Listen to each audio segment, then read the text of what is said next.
Сәлем достар, қалайсыздар?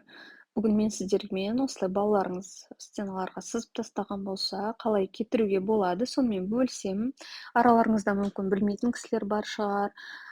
Строительный магазинде, хозяйственный магазиндерде осындай мелоленовый губка сатылады. Мен Pinduoduo сайтынан бір коробкасын заказ берген болатынмын.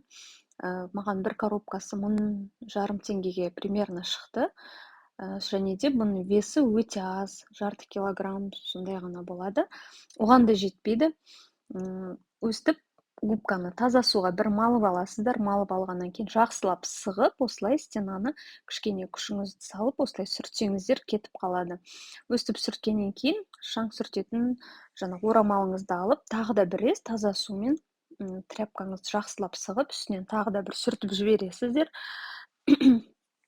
Бұл су болып тұрғаннан кейін кішкене жуылмаған жақтармен отличаться етуі мүмкін, бірақ та кепкеннен кейін барлығы бірдей білінбей кетеді. Осылай сіздер егер стеналарыңыз моющий краскамен боялған болса, немесе моющий обоймен боялған болса, өстіп кетіріп алсаңыздар болады. Біз үйіміздің ремонтын өзіміз жасағанбыз, ютубтан қарап,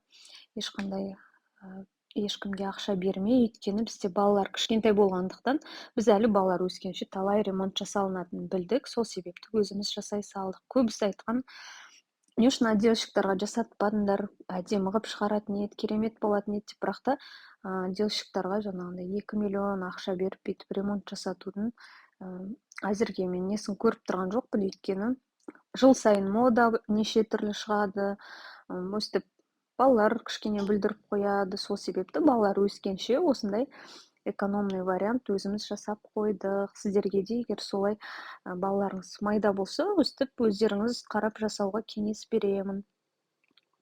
Енді балалар түсінетін жасқа жеткенше ұрсып, қанша жерден ұрсаң да, бала бәрібір бұзықтығын жасайды, ол жан-жағын таниды, ненің болады, ненің болмайтынын зерттейді деген сияқты.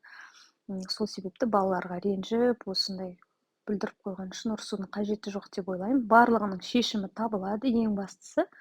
Балаларымыздың дені сау болса, болғаны, қалғанның барлығы табылады.